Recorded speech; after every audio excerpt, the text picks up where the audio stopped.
Hey guys, for today's video, ituturo ko kung paano mag-register sa National Police Clearance para makapag-book kayo ng appointment at makakuha ng police clearance online using your mobile phone. Sundan lang ang step-by-step ng tutorial ng video na ito.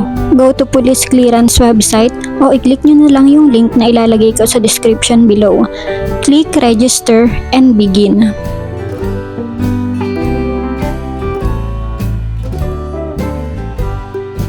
Sagutan ang makikita ninyo tulad nito.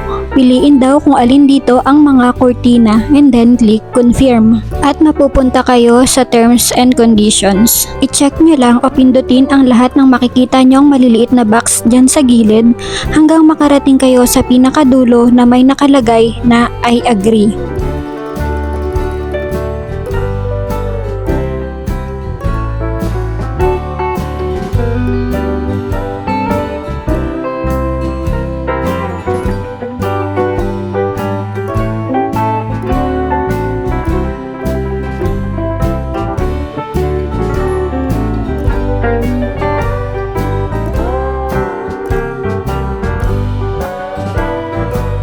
Pagkatapos ay mapupunta kayo dito.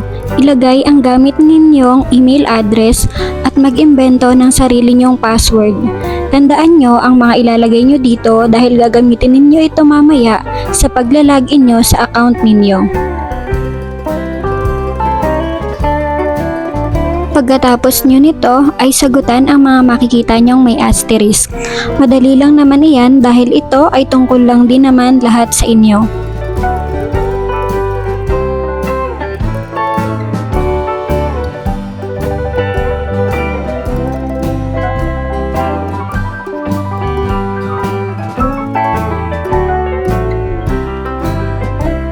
Pagkatapos masagutan ang mga ito, i-click ang register and save sa baba. At meron na kayong online account sa police clearance.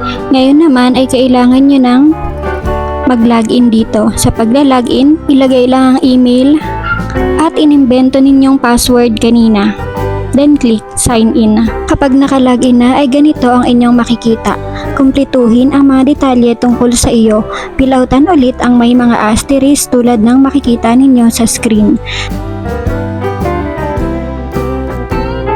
Sundan nyo lang ang video na ito. Siguraduhin na tama ang mga inilalagay nyo dito at i-double check ang mga spelling.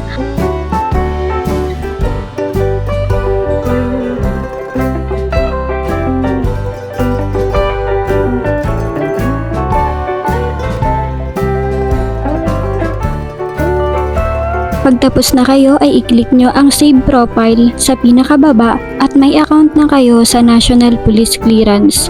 Sa susunod na video ay ituturo ko naman kung paano magpa-appointment para makakuha kayo ng police clearance.